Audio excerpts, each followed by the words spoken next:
It just might be the greatest sports franchise in the history of sports. A place where legends are made, and there's always something to talk about.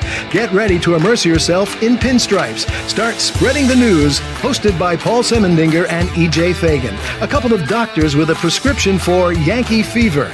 And now, here's Dr. Paul Semendinger and Dr. E.J. Fagan. Get ready to start spreading the news.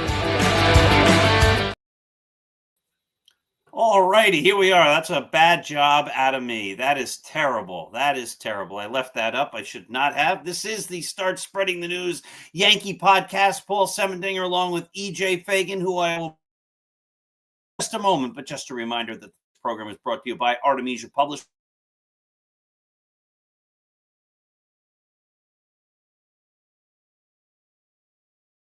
Books, including Scattering the Ashes, Roy White's wonderful autobiography From Compton to the Bronx, the award-winning, number of these have been award winners, The Least Among Them, and the motivational 365.2.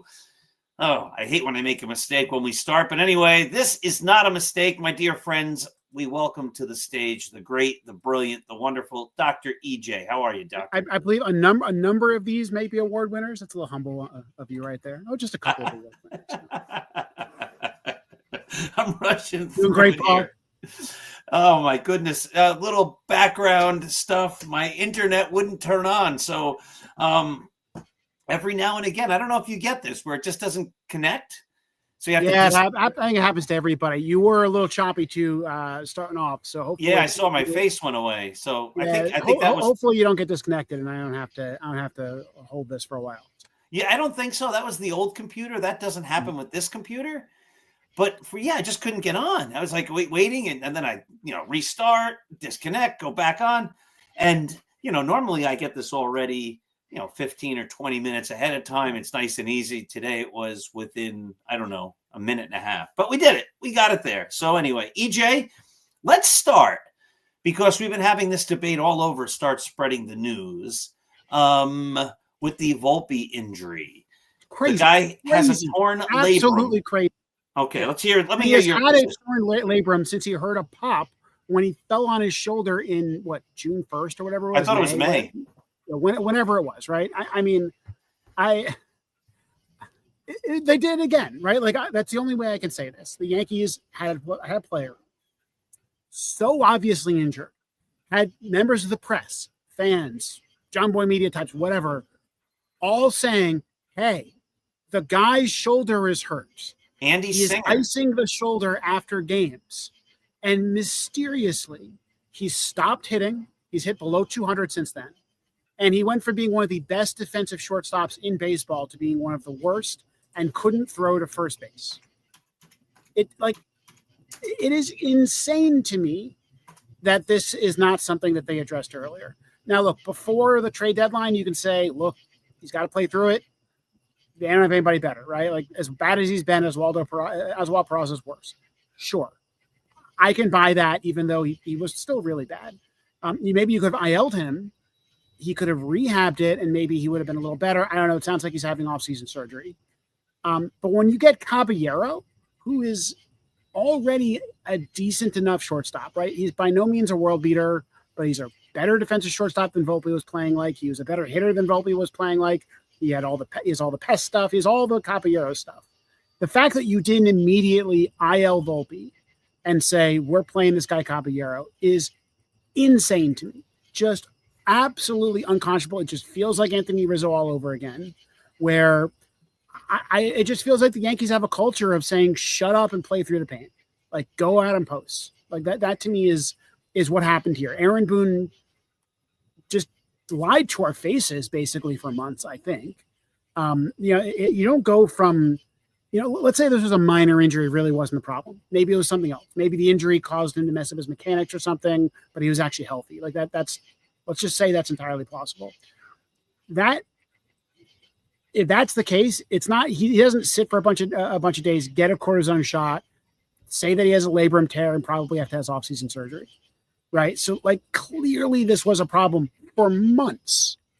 And they just said, soldier on, kid, play through it, playing almost every day, barely got even rest. Yeah. Didn't get any rest, played basically every inning of every game. Even with Caballero, frankly, even with Ahmed Rosario, who came a week before Caballero and has played shortstop at the major league level. Like I like, to me, this is on par with the Anthony Rizzo catastrophe for the worst thing Aaron Boone. This is something completely in Aaron Boone's control as a manager, right? Some things are not in his control. He can't hit the ball for players. He doesn't get to choose his players. He can't prevent players from getting injured, but he can prevent players from playing while they're injured. Right. From just, I'm trying to swat a mosquito away right here. From being in the situation where they just hurt the team. There was no upside to Volpe playing. He was playing terribly. We saw after the trade deadline, he got a little bit of rest, had a kind of short hot streak. Maybe that tells you that there's something in there. Maybe Volpe could, has some talent that he could harness if he got healthy, but he wasn't healthy. Right. Whatever problems were in his shoulder came back immediately. Frankly, I don't think this is good for Volpe as a human being, as a player. I want to get into the human being part in a minute. This is like the Yankees might go on and have a really good postseason. I think that Caballero might be a really good player in the postseason for them. I think he's looked great since they've had him playing every day since they finally admitted that Volpe was injured. But like, we should not forgive these sins. Like this is on par with Anthony Rizzo playing with a concussion for a month and a half or 3 months, whatever it was, of just the biggest own goal by a manager that I can remember. It's just absolutely terrible. At some point, I think it's organizational too. It's the medical staff. It's the general manager. Has to know, has to say, like, at some point, your job as a manager, as a leader in any organization, is if there's somebody who needs medical attention, your job is you do. And you don't just say, I don't care that you have a torn labrum. Like, you're going to keep.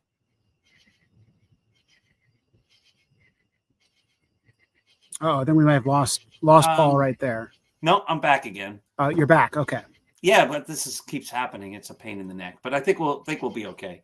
But it's malpractice at some sort. Don't you? I think there's like two different things going on, right? There's the clear culture of suck it up, right? Like I think that we've now seen that with a number of players. Happened with Giancarlo Stanton, happened with DJ LeMahieu, Aaron Judge, I think, over the when he came back from injury. Well, Mark Leiter was pitching with a broken leg. Right, like there's a clear thing going on there. Gio Urshela in 2021, right, was like hopping basically during the postseason. So there's something going on there, and you think about the medical staff. The medical staff can only help players who say they need help, and I really wonder if there's the players, Aaron Boone, whoever, have basically told their rookies, everybody. I think Austin Wells, we could also have this conversation about. If you're hurt, you got to play through it, right? And don't complain. And that's how you play baseball. That's one problem, right? Like, so medical staff, Aaron, we may not have known that there was a labrum tear until this week, but just like we didn't know that Anthony Rizzo or the training staff didn't know that Anthony Rizzo had post-concussion syndromes until like the pressure got so loud that he like went out and got it checked out on his own.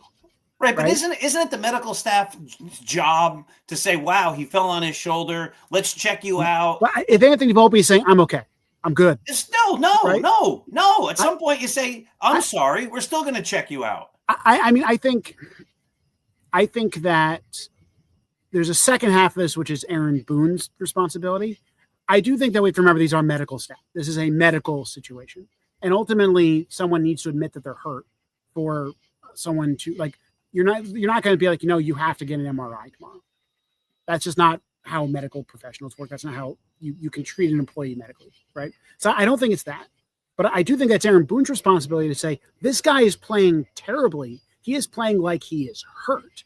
So therefore, I'm either not going to play him or we're going to figure out what the problem is. And it's maybe a soft responsibility to say, hey, Anthony Volpe, I know you're trying to soldier on for the team, but is there something going on? Do you want to go get it checked out? Right? Like, that's Boone's responsibility. Or to say, look, I'm not going to put you in the lineup because you're playing like you're hurt. Now, can we talk about what may be the cause of this? Like that I think is his job. And it was so plainly obvious to everybody watching, just like it was with Rizzo, that Anthony Volpe was playing at a vastly diminished rate. And maybe there was maybe some people were saying it's a mental thing. It's all in his head. He's got the yips, whatever. Right. That could be one explanation, or it could have been the shoulder pop that he was icing stuff for. Right. Like it's a pattern now. And I wonder how many slumps players have had that have been related to medical issues that we are not aware of, right? We can name a few of these. I can name those 2 or 3 times LeMahieu came back early and was really bad. I can name that time that Giancarlo Stanton played with a bum shoulder in the second half, I think 2018, and went from being an MVP to being awful. I can name Aaron Judge coming back from some injuries and playing like a diminished version of himself for a little bit. I can name Anthony Rizzo, right? But how many times how many examples are there that we can't name? Because it's just something that eventually we just didn't learn about. Jose Trevino played with a broken hand. Sure. I mean, do we know, Aaron Hicks, Josh Donaldson, think about some of the major, Gary Sanchez, some of the major disappointments that we've seen on this roster. How much of them can be attributed to being dumb about injuries? Now, I will say that there have been times when the Yankees have had no depth. And so maybe playing the injured player was the worst of both worlds. I still think that they hurt themselves in the foot when they they rush someone back so they have a 500 OPS for a month. Like that's happened many times with the Yankees. But I at least get it. I get like the desire to get Willie Calhoun and, those guys out of the lineup. I understand that, even if I think they made the wrong choice in hindsight. This year, that is not an excuse.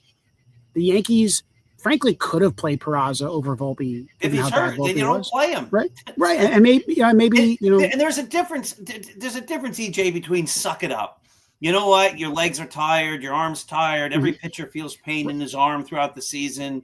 That's a difference between that and a torn labrum. And there's a difference between that and a concussion. Right. And we know this. Suck it up stuff. Both of those guys went for major medical treatments, not rested for 3 days. Right. And it's not like Volpe just needed a break and they gave him a break and now he's going to be healthy. He's not going to be healthy. We know he's going to need off-season surgery probably now. We know that he just got a cortisone shot, which is the kind of like, well, I don't know, there's a problem, so let's give him a cortisone shot. He won't be able to use his shoulder for a week. And again, like there's not an excuse. They had options. They had guys they could play. They eventually trade for Ahmed Rosario and Caballero, right? They had Peraza on the roster. They did not need Volpe to kind of play himself down into the dirt. And it makes me think about like how good Volpe could have been. Like he looked really good for that first month and a half. He looked really good in spring training. He looked really good in the playoffs last year. And now he's has awful numbers. I think it's inexcusable. It is a reason why the Yankees are losing this division, even though they're a better team than the Toronto Blue Jays. It's not the only reason, but it's one of them. And I think that, if the Yankees get bounced in the wild card series, which, it's a 3-game series, I think they're better than the Red Sox. It's going out again. Yep, here we go. There you go. If the Yankees get bounced in the wild card series, I think that this is one serious piece of evidence saying it's Aaron Boone's fault or the training staff or the coaching staff generally's fault. And here's the thing. Was anybody surprised when this news came out? Did anyone go like, oh my God, I didn't understand. Volpe was hurt. No, right? Anybody who was paying attention was going like, oh yeah, he's been hurt since May. And we've all watched it because we watched a Gold Glover turn into the worst defensive shortstop in the league. 100%. I still think the medical staff could have done things. They could have. I mean, they have to question their medical staff. I mean, one problem is Eric Cressy is their kind of their president or vice president of the medical staff or whatever, and he's basically off-site, right? He's got his own business basically that he's managing. Right. So then, as an organization, you say, you know what, the system we're using doesn't work. Yep. Exactly. Right. And Cressy was one of the guys they brought in to fix that. And maybe he could be your, broad overarching consultant. But like maybe they need to change their org chart up. I mean, it is crazy, absolutely crazy. And again, this is like the third or fourth time this has happened to the Yankees. And the second major time, right? The Rizzo one is even more inexcusable. I mean, as we talked about, I had my mother on the podcast and we just watched the video. Oh, that's a concussion. Right. No, like anybody watching that goes, oh, he had a concussion. And then he hits 100 for a week. You should have said, yeah, it's a concussion. Let's sit him for a while. And it's, we can talk about Volpe the person. Like, I feel bad for him. He's getting booed. It's not his fault. Right. He should be on the IL. And what's interesting is if he were injured and the fans knew it, they wouldn't have booed. What do fans do when they see a guy get hurt? And then get up again. Everybody cheers. Even the guys who are rooting for the other team cheer. Even the opposition cheers. And if everybody knew, this happened, I'm going to say in 1966, 1965. And Roger Maris had a broken hand or something like this. I'm reaching back into my memory of Yankees lore. But Roger Maris had like a broken hand, and he's like, I can't swing the bat. And the Yankees are like, yeah, you're jaking it. You're not playing hard. You just don't want to play. You're soft. I can buy that. I can't buy it, but I can buy it in 1965 when there was a different way people understood and they thought about sports and they thought about athletes. An athlete just can't be hurt. You're either dead or you play. All right, if that's an old-fashioned way they used to think about it. There's no excuse for that in 2025. Yeah. We have MRI machines. I've always wondered why they don't just buy an MRI machine and put it behind the clubhouse. I mean, like they're only $500,000. I guess it's easy for me to say, but I mean, it feels weird that like they sometimes wait a couple of days to get an MRI. Like guys with torn labrum, they saw it on the scan. I assume they didn't. I mean, first off, he heard a pop, right? That was the story in May. We knew that in May. A pop means you what? Tore something or dislocated something, right? That's one of the two options. Maybe if he dislocated it, you go, there are ways that dislocation isn't all that bad. It can heal fairly quickly. Or he tore something, which we know he did, and you get it checked out. You see that it's torn labrum, and then you make a decision. It just sounds to me like Volpe is like, I got it. I'm going to ice it for a few days. I'll be okay. And then they just kind of moved on. Why doesn't he have the surgery now? It's a good question. Does it make any sense? Well, let's say you had the surgery now and Caballero gets hurt tomorrow. Then you play Ahmed Rosario. Yeah, that's like Rosario's about as bad as Volpe at short, right? He's wait. You listen to what you just said. He's about as bad as Volpe. Your depth takes a hit. Plays, he's not good. But your depth does take a hit. Like I don't. At some point, do we not care about the depth? Is winning the World Series like, hey guys, we won the World Series. Of course, we wrecked Anthony Volpe's career in the process, and so it's not clear to me that you make the injury worse by playing him, right? But you do the surgery, he's out, right? He's gone. I understand holding him in reserve a little bit. Now, I think he should no longer be a starting player.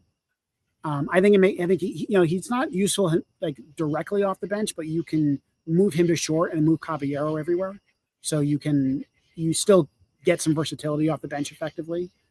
They don't really have any candidates to take a spot on the roster anyway.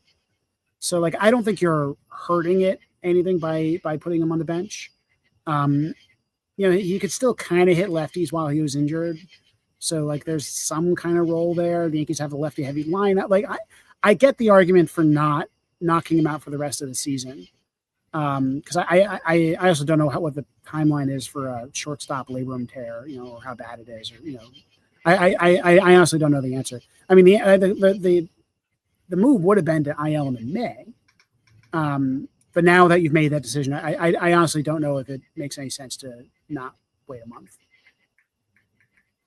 I'm typing in a recovery time, surgery, torn labrum.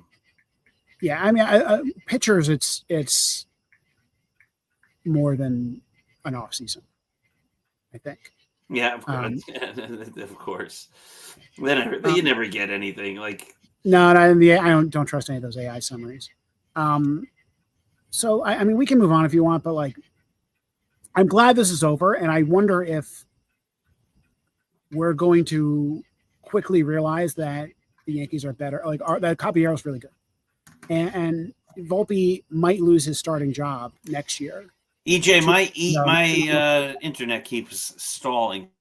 All right, well, I'm going to keep talking then, and you tell me when it's nice. I want to talk a little bit about Aaron Judge.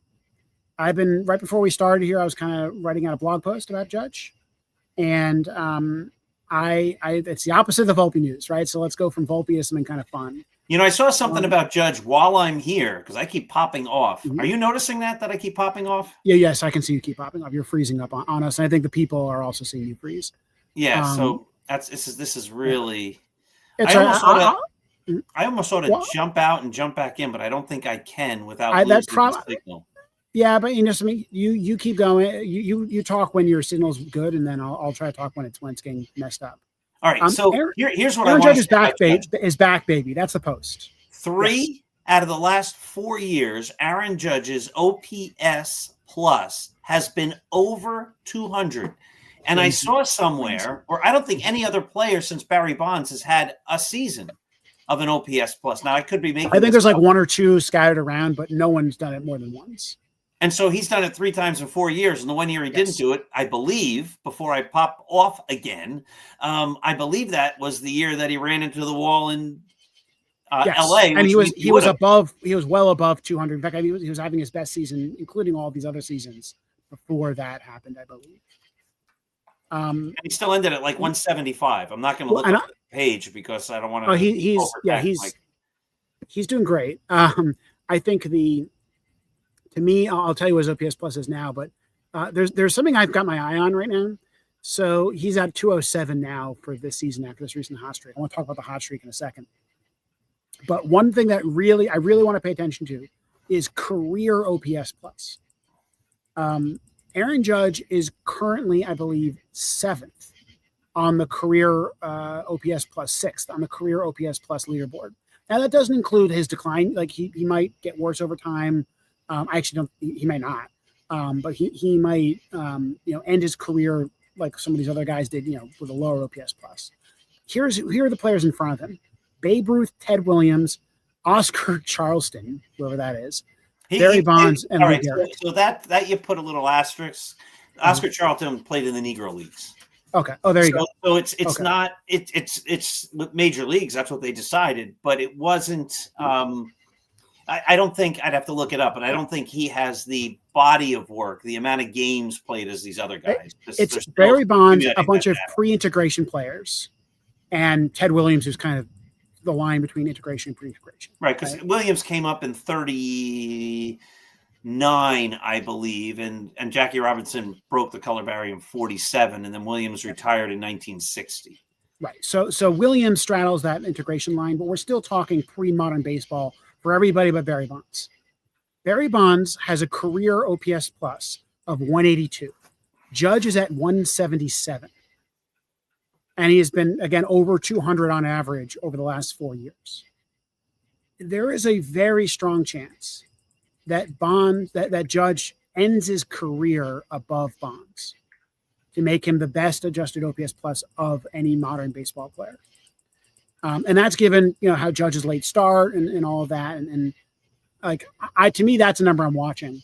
But I'm also just watching. I basically, my question for this blog post is like, is Judge in like fully operational battle star or Death Star mode for the postseason? Well, you hope. I want to go back to one thing real quick, just so I'm clear. They're still accumulating all the stats for guys like Oscar Charleston. For example, like here's his games played by year: 92, 77, 101, 84, 54, 71, 48, 69. So he's got the numbers. He played 918 games. That's what they have so far. With an OPS plus for his career of 185. But what I'm saying is, and he had like a 250, a 251, a 232, a 210. He had some remarkable seasons. He was a great ball player. I'm just saying, if he was in the the American if he was in the major leagues, right? He just doesn't That'd have be amazing. Sum total of 154 game seasons that to compare. I mean, all the pre-integration stuff in any of the leagues, it's just a massive asterisk, right? I mean, Correct. Think about some of the competition that guys like Ruth and Garrett were playing against. It was just not very high quality. And then the expansion era stuff is also weird, right? Like until you get into a real solidified baseball, I just don't think these stats are comparable, really. It becomes hard, and it goes the other way too, right? Because the players in the Negro leagues weren't playing against guys who right, were white. Exactly, yeah, Like, right. I mean, both leagues they didn't have the very best players. All of those leagues were playing against a lot of inferior competition, and even if they were playing against a fully integrated baseball, it was pretty modern, right? If you think about, Barry Bonds is playing in effectively a similar environment to Judge in terms of level of competition. Yes. And really no one else is close. Like Mike Trout is the next best, and he's going to have a rough end of his career. And there's just no one else really on the leaderboard. Like this is a stratosphere. Like Juan Soto is not even close, right? This is a stratosphere that Judge and Bonds are the only ones in. So let me talk a little bit about is Judge back? So Judge had basically like 3 phases to his career, to his season this year, his 2025 season. So from the beginning of the year through the end of June, through the end of May, Judge had a 1268 OPS. Basically off the charts, greater than anything we've ever seen, better than even some of the really great Bond seasons. Aaron Judge had the craziest 2 months ever, maybe some of the best of his career that he's actually had really hot months before. And then before his injury, he actually had 2 months where he was very pedestrian for Bonds, for Judge. He had a 1,000 OPS in June and July. He gets hurt at the end of July. And then he comes back and, he has the 10-day IL stint, comes back as soon as he's eligible, can only DH, is clearly hurt. He is still playing with an 888 OPS, right? So he's still better than almost everybody, but is a diminished version of himself. That is until, if we use a cutoff point, until he's healthy enough to play right field again. And that occurs at the beginning of the, I believe, Toronto series coming up, right? So he's got an 8.8 OPS since the beginning of the Toronto series. So since, not including tonight, since he started playing the field again, Judge is batting .393 with a .541 OBP and a .929 slug. He's back, right? He is just fully back. He had another ball. He almost had another home run in Fenway last night. Just the Green Monster kept it in. He is hitting the ball like Aaron Judge. He is hitting that high batting average version of Aaron Judge that we saw earlier in the season that we hadn't seen previously. He's not striking out. He is walking a ton. Like, Aaron Judge is healthy. He is operating at full steam. He has an expected WOBA of, I believe, 700 since that moment, which is better than even he was in April and May. We're going into the playoffs right now with a hot Aaron Judge. And as we have seen, Aaron Judge doesn't Giancarlo Stanton and get hot for a couple of weeks and then not, And Aaron Judge gets hot. He can be hot for the rest of the postseason. We have never seen that. I was looking at his numbers in last year, right? He has this amazing season last year. He had a relatively, for him, pedestrian September. He had a 1,000 OPS in September. His last game was the second to last game of the season against Pittsburgh. You might remember. He went over 5 with 5 strikeouts and then took a week off because there was a rain out against Pittsburgh and then a bye. And then he comes back, his timing is off, and he was awful the whole postseason. They will not have a bye this time, unfortunately. They'll have one day off. And then they're going to go right into the postseason. And I think like there's a chance that Aaron Judge is just the best version of himself running into the postseason right now. Like when Judge gets hot, we know he gets hot, and he's there. Here's my contention. The Yankees just took 2 of 3 from Boston. They took 2 of 3 from all of the playoff teams. I know a lot of people are making a big deal about where they place, and they have to get the home field for the wild card. The Yankees are good enough. Tell me if you disagree. The Yankees are good enough that whether they're the 1st seed or the 3rd seed or the 8th seed or the 97th seed, they can win these other teams. They've got quality starting pitching. Their bullpen should be pretty good, you hope. Looks like we lost Paul for a second there. Yeah, I agree completely, right? I think that the Yankees are dangerous in a short series. I worry, though, about the randomness of the first 2 rounds, right? 3-game series, anything can happen. Anything can happen. Right? The White Sox could win a 3-game wild game series. Of course. The wild card series. The Yankees are going to have to face Garrett Crochet against the Red Sox. They're almost certainly playing the Red Sox in the first round. It's going to be Fried versus Crochet, and Crochet's a better pitcher. Yeah, Brad says the Blue Jays are leading the division. The Blue Jays have won the division. Let's be honest here.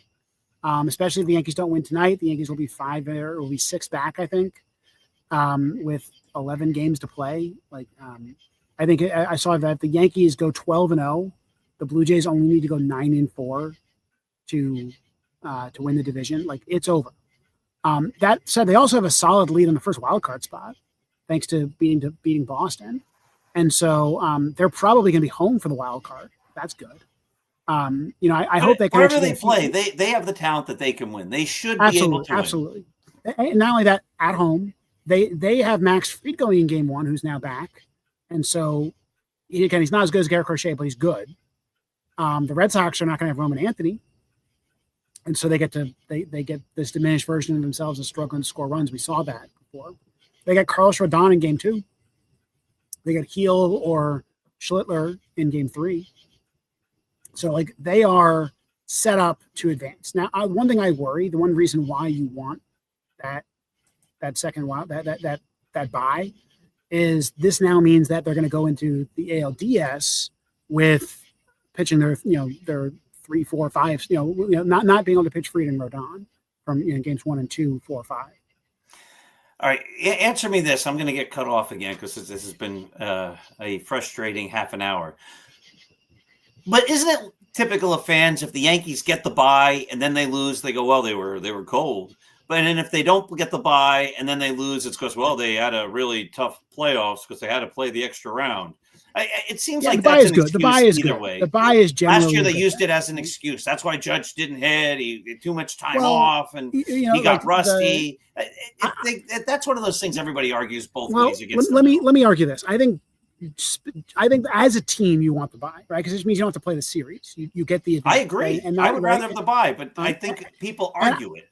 Well, people argue anything, right? I think Judge, though, I think we've now watched enough of peak Aaron Judge since 2022 to recognize his phases. And I feel like I can tell when slumping Judge is getting his timing back.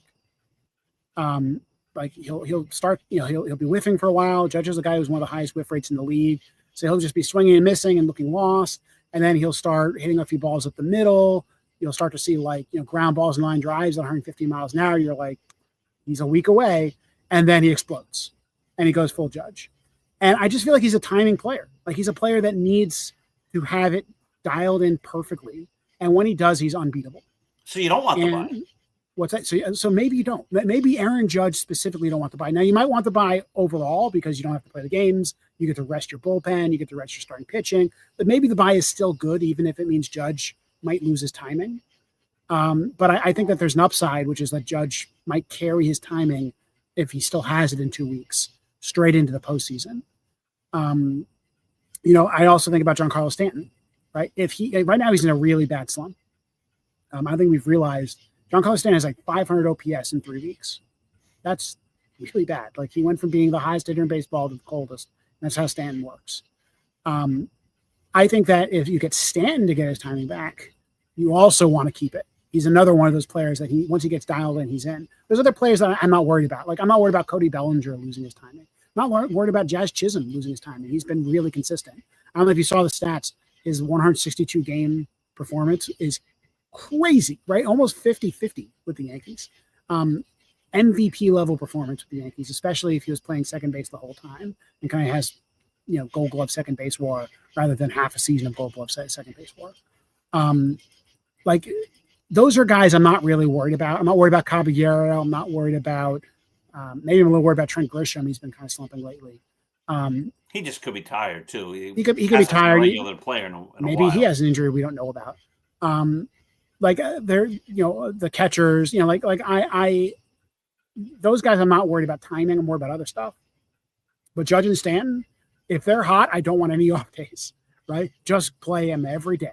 Every single day, Judge goes out and hits 2 home runs. But just keep it going. Don't decline the off day. Be like, no, we're good. We're playing today. Forget that off day. Let's just go. Right? Like that. That's the way I think about that 2009 postseason with Alex Rodriguez, where you had, A-Rod had struggled in the postseason before, had become a thing in New York, a distraction. And then A-Rod just had one of his hot streaks start in the postseason and was one of the biggest reasons why they won the 2009 postseason, because he's A-Rod. Like he has that talent that when he's got it all dialed in, he is one of the best ever. And that's Judge. Judge is, by the way, we talked about OPS plus is better than A-Rod. That's a weird thing to say. A-Rod was incredible. Giancarlo Stanton, we've seen in the postseason when he gets locked in, he can also be that good. And I wonder if that's the upside, right? If the story of this postseason is the Yankees get the wild card, they win it in 2 games against Boston, they get 1 day off, they go to the American League Division Series, they sweep the American League Division Series because Judge hits 7 home runs, right? I'll buy it. I think that's a very plausible story. And I think it could happen. I mean, Judge is not a guy that I worry about, only facing bad pitching or something like that. I've seen Judge do it against everybody. If they end up facing the Blue Jays or something in the ALCS and Judge is hitting well, that's not a pitching staff I'm particularly concerned about anyway. Judge has me excited for the postseason. I'm feeling good about these Yankees right now for the postseason in a way that I kind of was last year, I guess. Though last year you just had that weirdly imbalanced team. But their pitching staff was so good going into the postseason last year that I had faith in it. Let me throw one other thing at you here before I get booted off again. Aaron Boone, not a great manager. We've listed Aaron Boone's mistakes and problems and flaws and outmanaged and no fundamentals and all this. I've come to the conclusion, though, EJ, that there's something he's doing in the clubhouse with the guys, whatever it is, that when they have these losing streaks and they lose for months on end, that somehow the fabric of the team doesn't get torn apart and there's no infighting, there's no arguing, and somehow they turn it around at the end of the year. This has been every year now. They don't win for months on end. They go 100, 0 and 103, and then all of a sudden you can't beat them again. I don't know how he's doing that. I don't know if that's just freak, but at some point you have to say he's doing something right, no?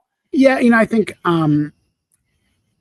we talked about health with Anthony Volpe. I think there's a macro question of health with the Yankees. When they are healthy, they are doing great. And when they are not healthy, they are not.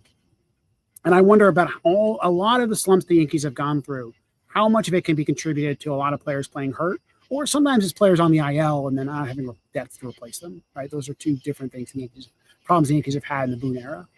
And so, I think this is a team that, the Yankees have had some injuries this season. Volpe now add to the list of those injuries. Nothing compared to, frankly, anyone else in the American League. You look at the Astros, you look at the Red Sox. These teams are way worse in terms of the Blue Jays, I guess, have been healthy all season. But the Yankees have had, I think, on balance, good injury luck this year. Well, not And Cole. well, I mean, on balance, right? So Cole got hurt, Heel got hurt, Schmidt really hurt, right? Like they had injuries, but again, compare them to the Dodgers, the Padres, the Astros, the Orioles, the Red Sox. All of these teams have lost a lot of guys, and the Yankees have basically had their whole lineup healthy all season. Right? Stan had the injury, quote unquote, injury to start the season. Judge had missed 10 days and was diminished a little bit beyond that. Volpe was playing a little bit hurt. But besides that, it's like Cabrera, right? Like they have been, or Austin Wells has the pinched nerve that's causing the problems, right? The Yankees have overall, I think, been in really good shape this year. And they've had other struggles for other reasons, but I don't know how much of that's injury related. Maybe we're going to find out that Devin Williams has been hurt all year, or Luke Weaver has been playing hurt. Like those are all possibilities. Some of those things players can conceal too. That you may not have to blame the team because they're free agents. They may not want to say, "I got a labrum tear," right? That's a possibility. I'll grant them, but like that's not an excuse for the Yankees this year. I hate it when people say like, "No one cares about your injuries. Shut up," right? That's something you might like. That's not a helpful comment, right? Injuries are an explanation for why teams play poorly. Why are the Dodgers struggling to win their division? It's because they have like 15 players in the IL. They just lost Will Smith yesterday, right? They are a battered and frankly old team, and it's really becoming a problem for them, even though they're incredibly talented. Why have the Astros struggled to win their division? Well, they've lost like that. I think at one point they had 15 players on the IL. And it's remarkable that it shows the strength of an organization. They've been good regardless of that. That is not the Yankees this year. They have played less than the players on the field, and there could be explanations for that, like players playing hurt but not being on the IL. Could be Aaron Boone stuff. I think that how far they go in the postseason will determine the way we remember this team. If let's say make the World Series and lose the World Series again, we're not going to, I think of this as a disappointing team. But if they depends get on how bounced they in the lose first, the World Series. It depends on how they lose. Yes. If it's like last year and it's plays where you say, here, I'll give you a perfect example. And I talked about this last year, and I'll try to say it quickly before I get slowed down again. Game 1, Ohtani hits a double. And Soto makes a bad throw, and it gets past Glaber, and it ends up between the pitcher's mound and second base. And Anthony Rizzo is supposed to be there. He's not there. Ohtani looks and nobody's there to pick up the ball, and he goes to third, scores on a sacrifice fly. That ties the game. The Yankees lose in extra innings. That play, if Anthony Rizzo was doing what he was supposed to do, Ohtani doesn't move off second base. He stays there. And that kind of stuff, when you watch it, you say to yourself, that's frustrating because that's just bad baseball. That's players who aren't giving their all. And then you lose and you say, we've been watching this for 9,000 years with Aaron Boone. I'm not happy that they lost the World Series. If you play a great World Series and you lose, you go, well, they played a great World Series. They didn't play a great World Series. I agree. Yes, I agree with that. But I think that there's a world where they just lose, right? It's just, it's not embarrassing. That's a whole different story. They go into the World Series and, the other team takes the first 2 games and they struggle back. They lose in game 6, right? Like that's a very normal World Series. If that happens, I'm not going to say this team's a disappointment. I don't think anyone will, even though a lot of the problems we've talked about will still be there. If this team gets bounced in the wild card, I think you're going to look back and say, this is the biggest missed opportunity since like 2010, right? Like this is a team that should have been better. And they're about to see Cody Bellinger, who's like a top 20 player this year in baseball, leave for free agency, or they're going to have to pay him a bunch of money. They're about to see, one more season of Jazz Chisholm, and then he's going to leave, and he's been incredible. They're going to see Trent Grisham leave. Like all of these things that went right for them this season might not ever go right again. Like they have actually, Brian Cashman, again, I think has done a remarkable job bringing in guys who are not very expensive and are sticking around for a couple of years, and then they're free agents. And those players have performed remarkably well. And yet the team is still struggling to win 90 games, is going to be a first wild card team, and might lose the first game to Garrett Crochet. And then maybe you got to win 2 games, and your odds are you won, right? Like that is I think like something that ultimately we have to say this should be the first place team. And I think right now the good news is they look like a first place team. Playing against the Blue Jays, the Yankees look like a better team than the Blue Jays. The Blue Jays look like a talented team, right? Guerrero Jr. did some good stuff against the Yankees like he always does. They pitched the Yankees okay, but the Yankees still were better. The Blue Jays just didn't have the pitchers, didn't have the Aaron Judge to hang with the Yankees. Same with the Astros. Frankly, I think same with the Red Sox. And the fact that the Blue Jays have destroyed the Yankees earlier this season, the Red Sox destroyed the Yankees earlier this season, I think is an indictment of the team. And I still, it's weird. We say all this, and this is a fun team to watch. It's my favorite Yankee team to watch in a long time because you don't have to deal with that annoying bottom of the lineup. You don't have to deal with your best pitcher being Masahiro Tanaka. This is a really good team full of enjoyable players. It is a more athletic team than we have seen in a very long time. It is full of players I want to root for. Every time Jazz Chisholm does anything, I want to root for that guy, right? I love Jazz Chisholm. Every time Ben Rice does anything, I want to root for that guy. And Aaron Judge, even as much as I am skeptical of Giancarlo Stanton, I love watching Giancarlo Stanton. Oh, I think all Yankee fans love Giancarlo Stanton. I don't think it's ever been a factor of nobody likes him. I think everybody has been frustrated for 100 years because he's always hurt, and then he goes through periods where he can't hit. Yeah, but he's a likable guy. I think everybody's always liked him. But this is not a team with Aaron Hicks and Josh Donaldson. Correct. And Aroldis Chapman, frankly, like players that for whatever reason I just don't want to root for. And so I'm still having fun. I still watch every game and love watching every game, and I'm very excited to watch the postseason. But that is the same reason why this is so frustrating. Because the one player I don't want to watch is Aaron Boone. Right. And that's something that's in their hands. They could fix it. I listened to Joe Girardi on the broadcast tonight. I'm going, this guy would make a great manager, right? You can listen to him. He's talking about things like how to fix a player's slump. Who was that? I missed it. He was talking about Edouard Julien, who on the Twins, who went from being like an MVP level second baseman to being no. Who would make a good manager? I missed it. Oh, Girardi. Oh, I'm listening to the podcast tonight. I'm like, I listen to this guy and I go, I want him to be our manager. 100%. They should have never gotten rid of him. EJ, I'm going to wrap this up because I'm missing every 3 minutes. I miss half of what you say. Cool. Well, Paul, this has been great. It was great, and thank you for carrying the program because I don't know what the problem is here, but we'll try to get it fixed for next week. Everybody, this has been the Start Spreading the News EJ starts spreading the news program with me coming in for 30 seconds at a time because my internet's been a pain in the neck. Thank you for watching. Have yourselves a wonderful night. Let's go Yankees.